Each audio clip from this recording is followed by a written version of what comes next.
길었던 스가랴의 환상이 끝나고 오늘 본문은 금식하고 관련된 내용을 다룹니다. 갑자기 왜 뜬금없이 금식이냐라고 생각을 하실 수가 있는데요. 이게 겉으로 드러난 것은 금식인데 내면으로 좀 더 이제 파고 들어가 보면 종교 행위에서 멈출 것이냐, 신앙생활을 할 것이냐라고 하는 그 양갈래의 길에서 무엇을 택할 거냐라고 하나님이 물어보고 계시는 그러한 본문이라고 볼 수가 있습니다. 그러면 무엇이 종교 행위이고 무엇이 신앙생활인지 같이 좀 스가랴 7장 8장을 통해서 보도록 하겠습니다. 본문은 다리오 왕 제4년이라고 하는 시대적인 배경을 주면서 출발을 합니다. 7장 1절에서 2절 같이 보도록 하겠습니다. 다리오 왕 제4년 아홉째 달 곧 기슬레월 4일에 여호와의 말씀이 스가랴에게 임하니라. 그때에 베델 사람이 사레셀과 레겜멜렉과 그의 부하들을 보내어 여호와께 은혜를 구하고, 하나님의 은혜를 구하고 싶다라고 할 때 제시된 기간이 다리오 왕 제4년이라고 본문이 얘기를 합니다. 그러면 이제 우리가 이 시간축을 다시 한번 조금 정리를 해야 할 필요성이 있는데요. 스가랴가 처음에 하나님의 메시지를 선포하면서 성전을 건축해야 된다라고 얘기했을 때의 시기는 다리오 왕 제2년입니다. 제2년에 성전 건축해야 됩니다라고 얘기를 했고 4년에 누군가가 와가지고 여호와께 은혜를 구하고 있는 장면이 있죠. 그러면은 성전 재건 공사를 시작한 지 대략 한 2년 정도가 지난 시점에 벌어진 일련의 일이다라고 정리를 할 수가 있습니다. 이 베델에서 온 사람들이요, 뭐 하나를 물어보는데 이걸 물어보는 겁니다. 금식을 계속 해야 합니까? 좀 뚱딴지 같은 소리긴 한데 좀 본문을 보도록 하겠습니다. 3절입니다. 만군의 여호와의 전에 있는 제사장들과 선지자들에게 물어 이르되 내가 여러 해 동안 행한 대로 5월 중에 울며 근신하리까 하매. 본문에는 근신이라고 나와 있지만 요거는 금식으로 다시 바꿔서 이해할 수가 있습니다. 결국에는 5월에 금식하는 것이 있는데 이걸 계속 해야 합니까 말아야 합니까? 성전 재건 공사를 시작한 지 2년 뒤에 이러한 질문을 백성들이 던지기 시작을 한 겁니다. 금식 무엇인지 다들 잘 아시죠? 뭔가 나의 식음을 전폐하는 것을 넘어서서 하나님의 뜻이 어디에 있을지를 겸손하게 구하는 행위, 그것이 금식입니다. 금식하고 금식하고는 좀 우리가 차이를 두어야 되는데, 안 먹으면서 끝나는 게 아니고 안 먹으면서 이 하나님의 뜻이 어디에 있을까를 민감하게 반응하면서 찾아가려고 하는 행위가 금식이라고 할 수가 있습니다. 결국에는 자신을 구별하고 스스로의 행동을 삼가면서 하나님의 뜻이 어디에 있습니까? 라고 묻는 건데, 지금 이 백성이 이거를 하고 있었다라고 얘기를 하는 겁니다. 하나님의 뜻에 순복하고 기다리고 있는 세월이 우리에게 좀 있는데 이거를 계속해야 합니까 말아야 합니까? 라고 이들이 묻는 것이죠. 본문에서는 딱 5월에만 금식을 합니까? 라고 얘기를 하고 있는데 이 7장부터 8장을 쭉 보면은 총 4번, 1년에 4번 이들이 금식을 한 것으로 나옵니다. 본문에 나온 5월은 주전 586년에 바벨론이 성전을 파괴했던 것을 기억하기 위해서 했던 금식입니다. 지금 성전이 무너져가지고 다시 짓고 있잖아요. 그러다 보니까 이제 성전이 짓고 있으니 이전에 그 파괴된 그 성전을 기억하면서 우리가 금식하고 애통해하며 주님의 뜻이 어디 있는지 이거 구하는 거 이제 멈춰도 되지 않을까요? 아니면 계속 해야 됩니까? 라고 묻는 겁니다. 그 외에도 7월, 10월, 4월 이런 식으로 여러 번의 금식이 또 있습니다. 유다 총독이 암살됐다거나 아니면은 바벨론이 공격한 그 시점을 기억하는 그러한 일들이 이들에게 있었다라고 하는 거죠. 그래서 시간상으로 좀 정리를 해보면 10월, 4월, 5월, 7월 10월, 4월, 5월, 7월 이 순으로 이들이 금식을 진행을 했습니다. 나쁘다라고 볼 수 없죠. 우리 민족이 당한 그 수치를 기억하면서 주님의 뜻이 어디에 있는가를 1년에 4차례나 걸쳐가지고 금식하면서 하나님의 뜻을 묻고 구하겠다라고 하는 거는 나쁘지 않습니다. 이거 하는 것 자체가 굉장히 대단해요. 민족적인 결단입니다. 어떻게 보면 하나님께서 진짜 너희들 참 너무 멋있다 라고 하실 것 같은데, 그러면 이 본문이 스가랴에 없겠죠. 5절에서 6절입니다. 온 땅의 백성과 제사장들에게 이르라. 너희가 70년 동안 5째 달과 7째 달에 금식하고 애통하였거니와 그 금식이 나를 위하여 한 것이냐. 너희가 먹고 마실 때에 그것은 너희를 위하여 먹고 너희를 위하여 마시는 것이 아니냐. 금식을 여러분 얼마나 했냐면 70년이나 했습니다.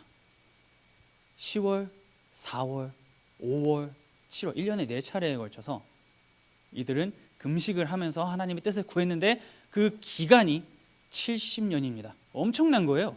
그 세월 동안 하나님의 뜻을 막 구하면서 어떻게 해야 됩니까? 라고 했는데 본문에서 하나님이 답을 줍니다.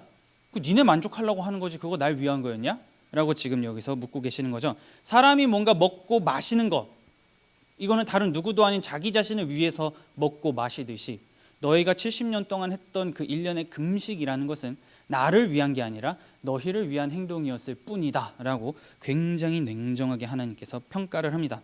70년간 좀 단어를 좀 쉽게 표현을 하면은 뻘짓했다는 겁니다. 지금 너희는 여태까지 잘못된 번지수에 가가지고 이상한 행동을 했어 라고 하나님이 말씀을 하고 계시는 거죠.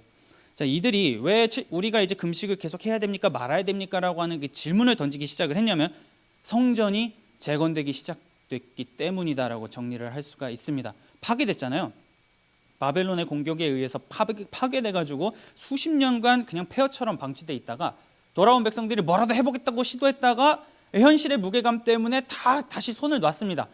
그 후에 또 다시 하나님께서 학개와 스가랴를 보내셔가지고 이거 그래도 지어야 돼 라고 해서 백성들이 다시 공사에 나간 게 2년이 지난 시점에, 그래서 이들이 묻는 겁니다. 성전 재건을 시작했으니 하나님께서 우리 민족에게 복을 주시려고 이제는 준비하시는 것 같으니 이 자꾸 애통해하고 슬퍼하는 이 행위를 멈출까? 아니면은 그래도 이거 지어질 때까지는 혹시 모르니까 이거 계속 해야 할까? 라고 백성들이 궁금해하기 시작했던 겁니다. 그런데 우리가 본 것처럼 굉장히 하나님께서는 냉정하게 말씀하시는 거죠. 너희들의 만족을 위해서 70년간 했던 금식이지 나를 위해서 했던 금식이 아니다 라고 얘기를 하는 겁니다. 그러면 이들이 도대체 무엇을 했길래, 여러분 70년간 빠지지 않고 금식을 민족이 다 달려들어가지고 했다고 생각해 보세요.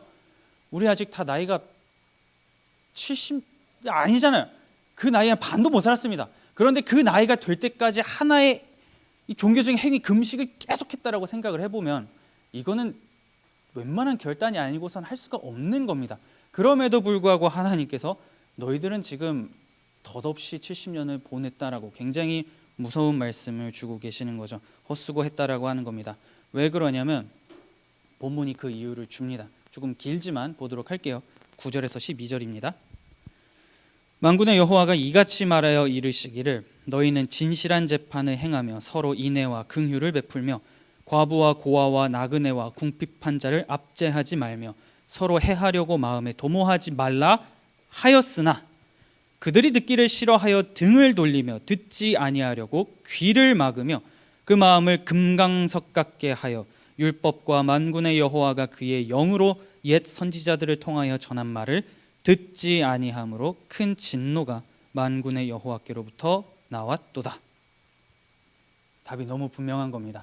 하나님께서 정말로 이 백성에게 원하셨던 그 70년이라고 하는 그 긴 세월 동안 백성에게 원하셨던 거는 진실한 삶을 원했는데 이들은 금식만 했으니까 괜찮다라고 생각한 거고, 하나님께서는 야 금식만 하는 게 아니라 금식도 하면서 삶을 좀 지키면서 살아야 되지 않겠니? 라고 말씀을 하고 계시는 겁니다. 위선이 아니라 진실을 보여주기를 원하셨다라고 하는 거죠. 그런데 이들은 이렇게 생각한 겁니다.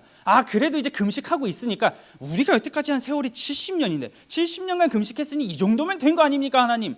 이라고 했는데 하나님께서는 야 70년간 너희가 너희 삶을 지키고 제대로 살아보려고 뭐 시도나 해봤냐? 내가 이거를 원한다고 계속해서 누누이 얘기했는데 너희는 이거 하지 않았다 라고 하는 거를 듣지 않으려고 귀를 막았다라고 말씀을 하시죠.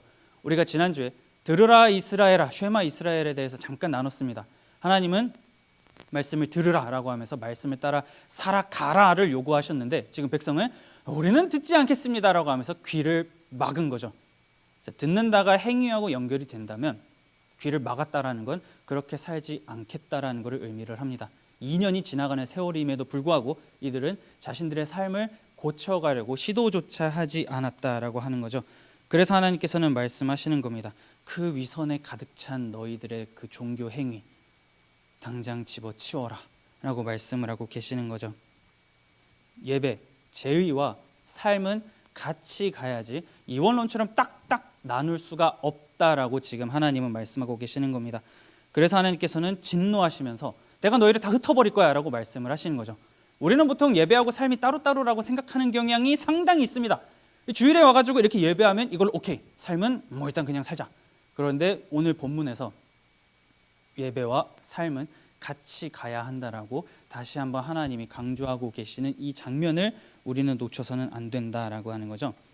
자, 하나님께서는 지금 이 성전 재건을 하는 기간 2년이 지난 시점에 계속해서 백성들에게 말씀하셨어요. 오직 나의 영으로 이 일이 진행될 수 있으니까 내 말을 들을 때 모든 게 이루어질 거야 라고 하셨는데, 이들은 그걸 다 들었음에도 불구하고 뭔가 변하려고 애를 쓰는 것이 아니라 이게 너무 무겁다, 어떻게 이렇게 살아가냐 하면서 지금 귀를 다 닫아 버린 겁니다.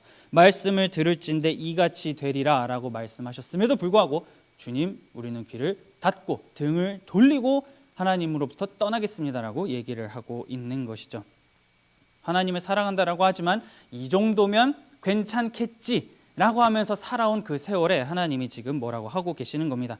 그러면서 내 영으로 되니까 말씀을 들으라 하면서 2년이 지났음에도 불구하고 지금 이 백성의 삶은 과거 자신의 조상들이 넘지 못했던 그 벽 앞에서 똑같이 넘어서지 못한 채 계속해서 무너지고 있는 장면을 우리가 보고 있는 겁니다.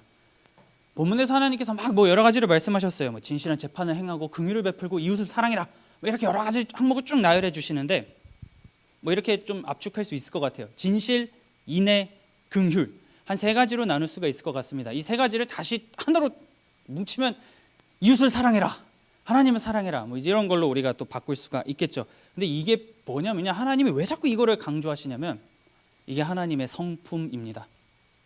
나 여호와는 이런 자다라고 하는 거를 드러내실 때 진실, 인애, 긍휼 이런 거를 나타내신다라고 하는 거죠. 내가 이 성품을 너희들에게 나타내니 너희들도 서로가 서로를 보면서 내 성품을 나타내기 위해서 뭐라도 좀 해라 라고 하나님이 말씀하고 계시는 겁니다. 결국에는 단순히 이 금식이라고 하는 종교 행위 이거를 떠나서 그것도 하면서 나의 성품을 서로에게 드러내면서 진실이 무엇인지, 인애가 무엇인지, 긍휼이 무엇인지, 사랑이 무엇인지를 서로가 서로를 보면서 이루어내고 그려갈 수 있어야 된다라고 지금 하나님이 말씀하고 계심에도 불구하고 본문은 분명하게 얘기합니다. 의도적으로 등을 돌리고 귀를 막았다, 하기 싫다는 거죠. 우리는 종교 행위로 만족을 합니다.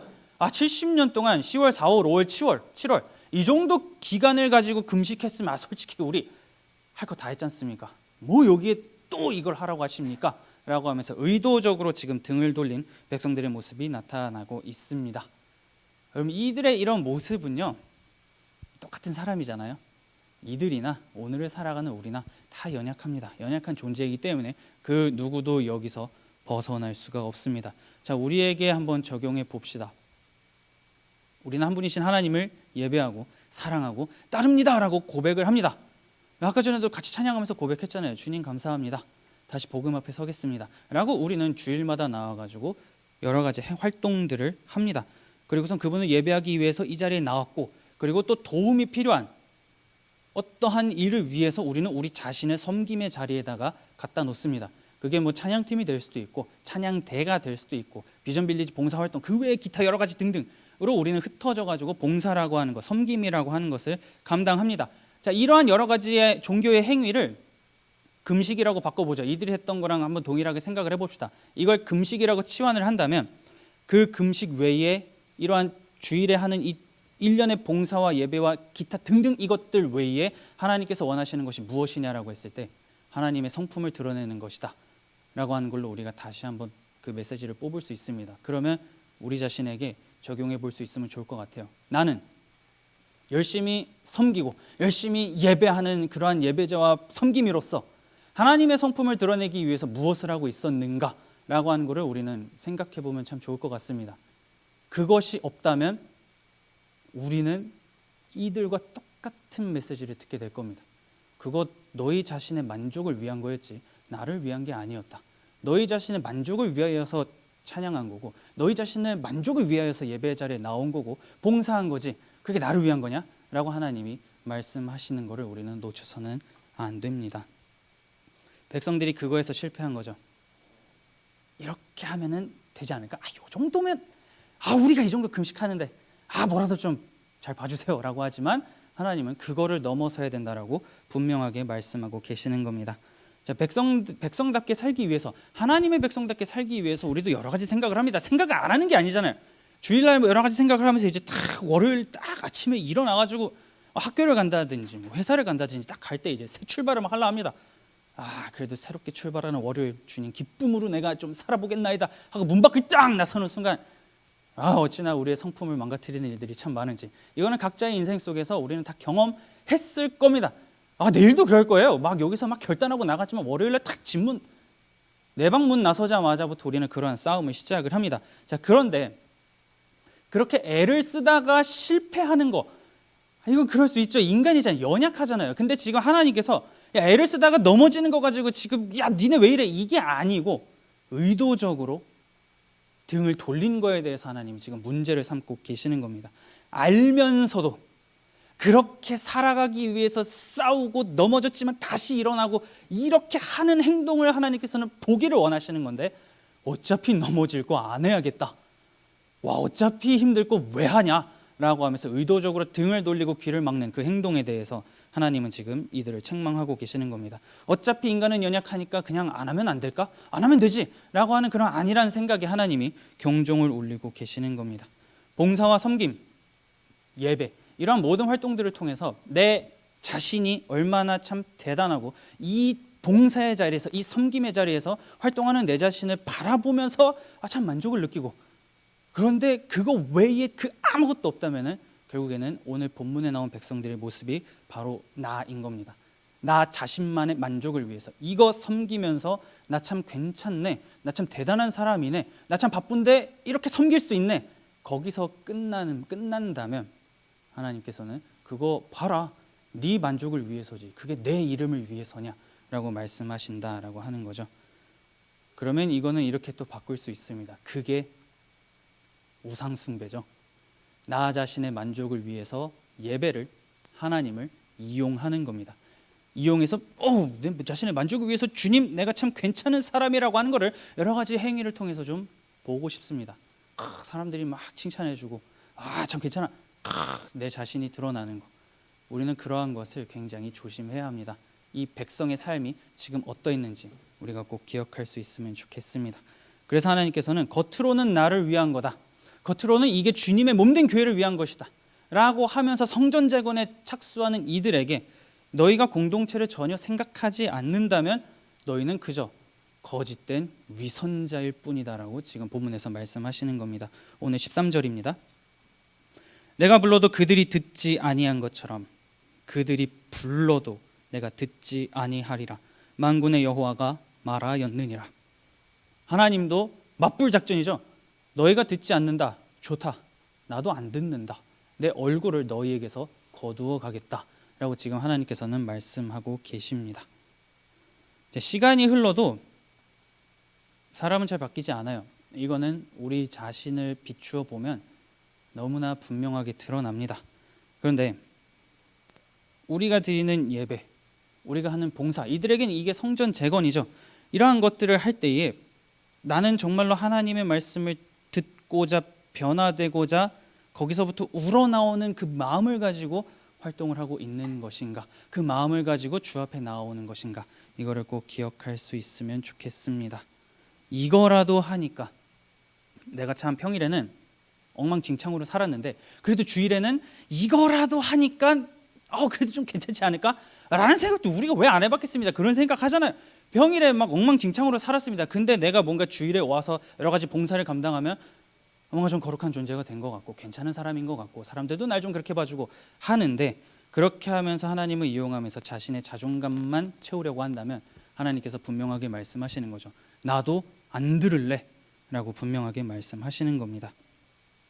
결국에는 인간이란 예배조차도, 하나님께 나아가는 그 방법조차도, 유일하게 알려주신 이 길마저도 자신의 만족과 목적을 위해서 사용하는 참 타락한 존재다라고 하는 것을 본문을 통해서 보게 됩니다.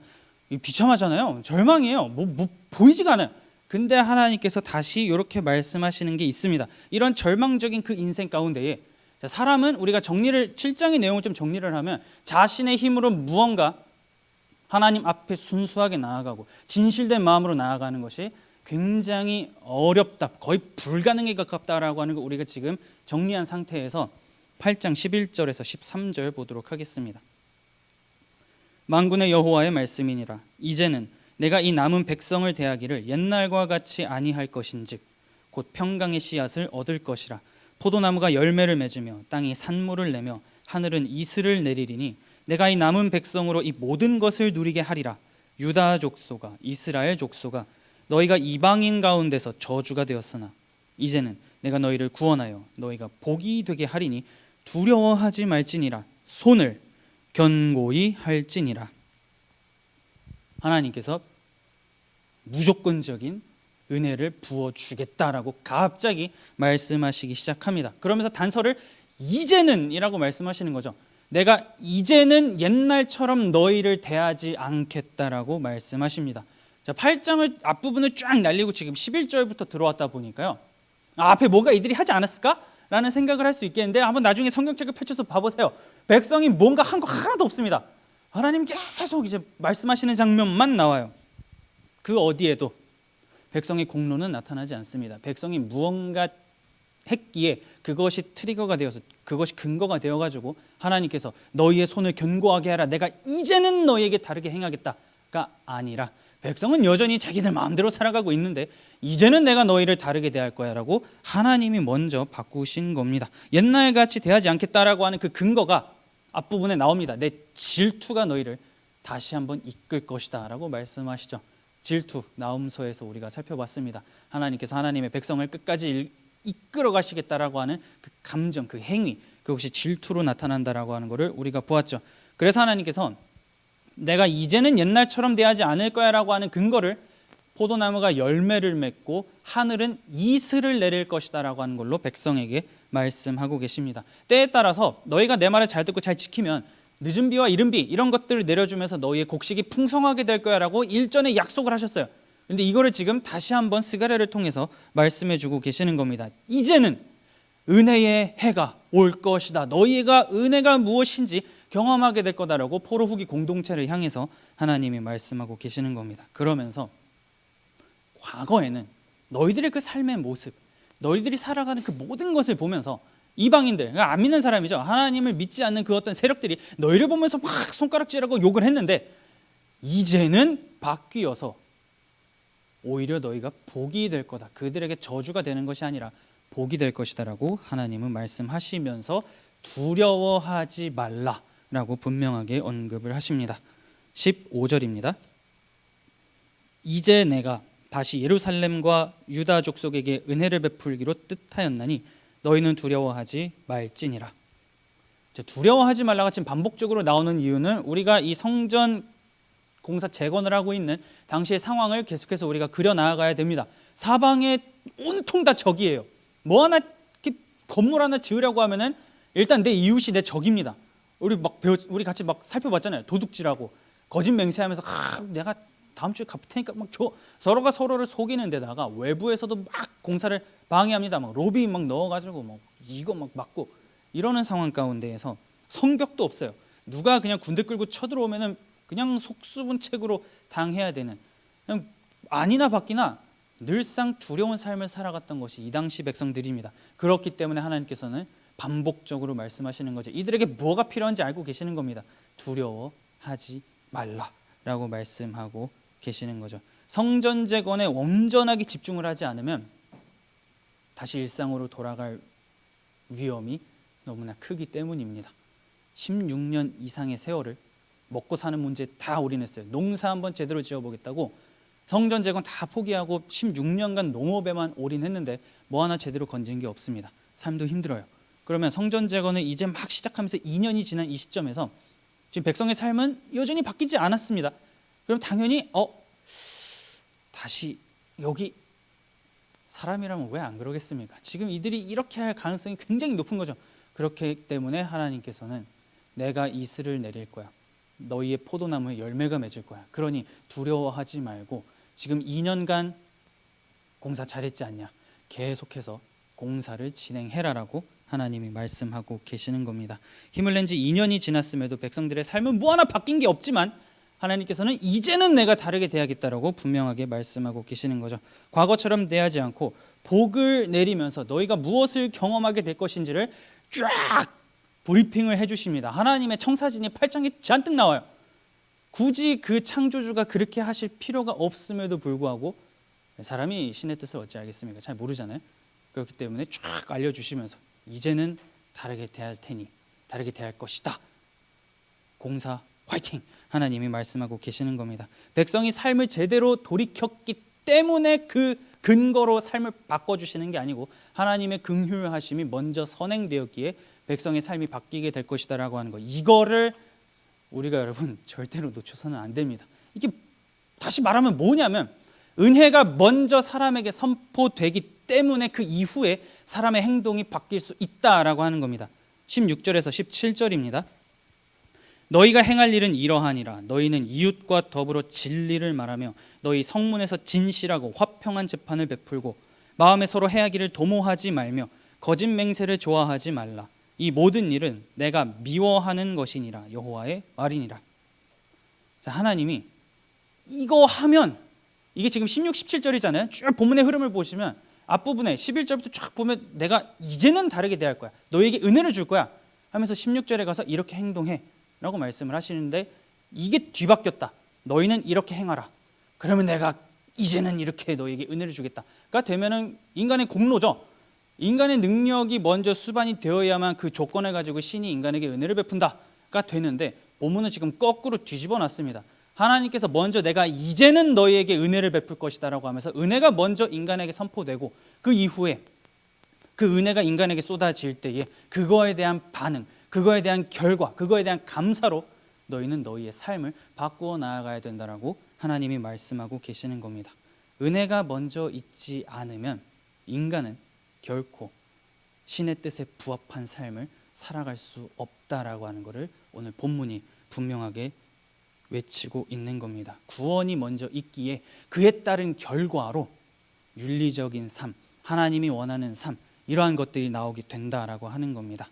그래서 하나님이 말씀하시는 겁니다. 내가 이제는 너희에게 은혜를 베풀겠다. 구원이 너희에게 선행되었으니 이제 일어나서 나가라 라고 말씀하시는 거죠. 자, 그래서 그렇게 은혜를 맛본 자가 합당한 삶을 계속 살아가기 시작하면 어떻게 바뀔 것이냐라고 했을 때 이렇게 말씀하십니다. 23절입니다. 만군의 여호와가 이와 같이 말하노라. 그날에는 말이 다른 이방 백성 10명이 유다 사람 하나의 옷자락을 잡을 것이라. 곧 잡고 말하기를 하나님이 너희와 함께 하심을 들었나니 우리가 너희와 함께 가려 하노라 하리라 하시니라. 아까 전에는 이방 백성 가운데에서 너희가 저주를 받는 인생이었다라고 했는데요.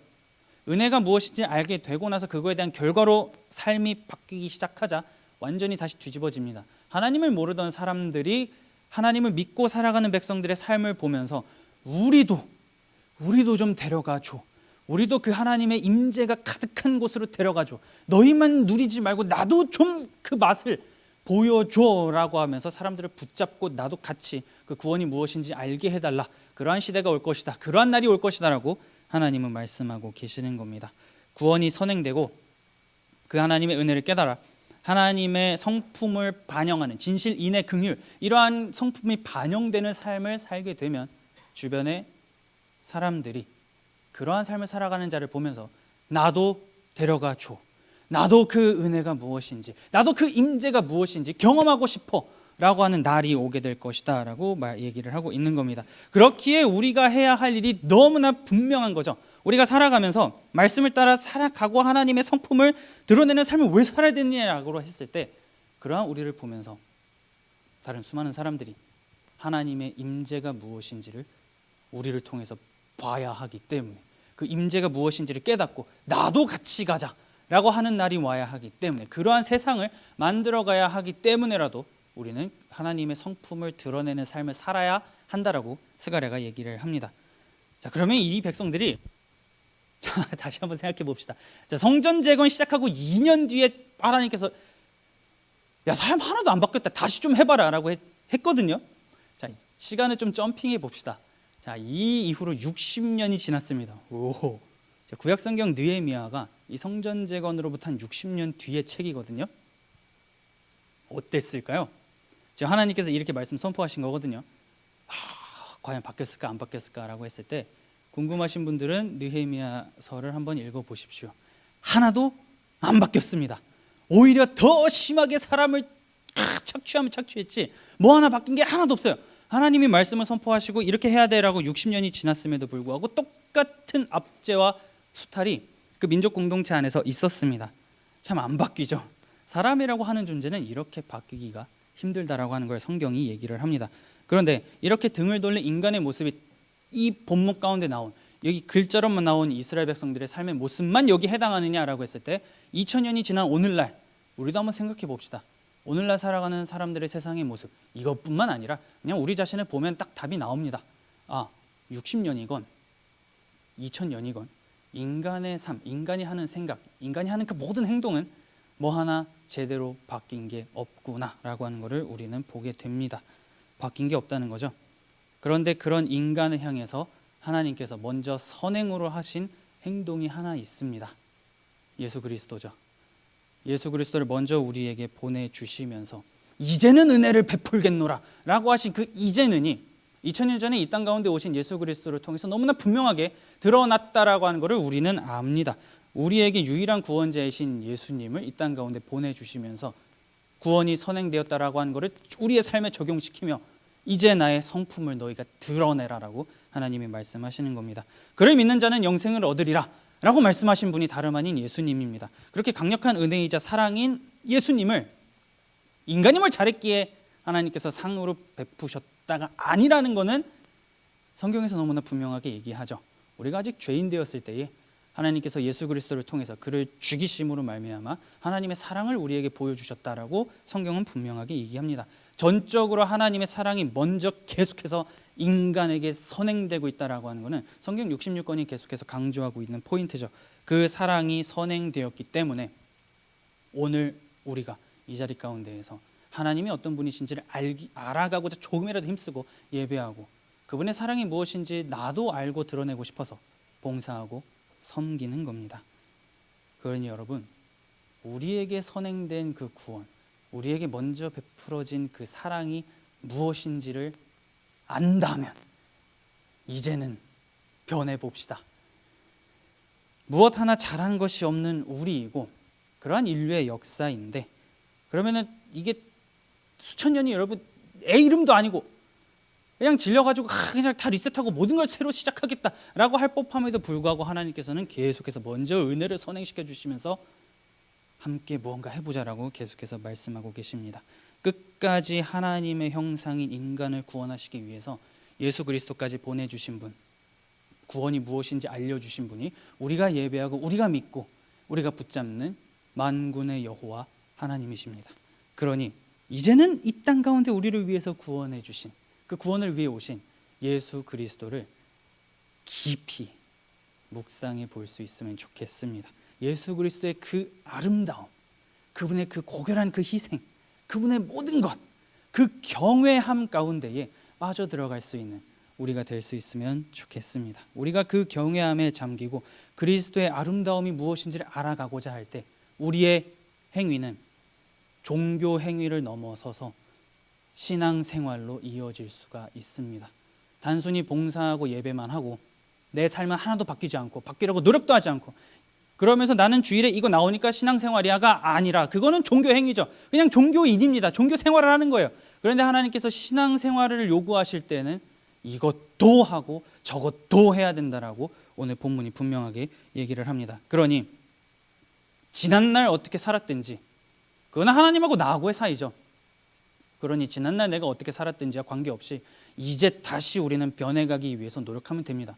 하나님께서 계속 과거를 구절절하게 막 잡아 당기시면서 네가 옛날에 막 이랬으니까 내가 아직도 화가 안 풀렸어. 이게 아니라 이제는 너희에게 은혜를 주겠다라고 말씀하시죠. 과거가 어떻게 됐든지 이제는 은혜를 베풀겠다라고 말씀을 하십니다. 그러니 지난날 어떻게 살았든지 그 이제는에 우리가 목숨을 걸고 바뀌기 위해서 결단하며 살아갈 수 있으면 좋겠습니다. 나의 만족을 위한 그 종교 행위에서 벗어나서 신앙 생활로 함께 나아갈 수 있으면 좋겠습니다. 그래서 그렇게 신앙 생활을 하며 나아가는 우리의 모습을 보면서 믿는 사람이건 믿지 않는 사람이건 내 주변에 있는 모든 사람들이 하나님의 임재가 너를 통해서 너무나 분명하게 나타나는 것 같다. 하나님의 다스리심이 너의 삶을 통해서 하나님의 사랑이 너를 보니까 너무 진하게 나타나는 것 같은데 나도 데려가 줘. 나도 그 임재가 무엇인지 그 사랑이 무엇인지 맛보게 해줘 라고 하면서 많은 이들을 옳은 대로 끌어오기 위해서 데리고 오기 위해서 신앙생활에 목숨 걸며 살아갈 수 있는 저와 여러분들이 될 수 있기를 마음 다해 축복합니다.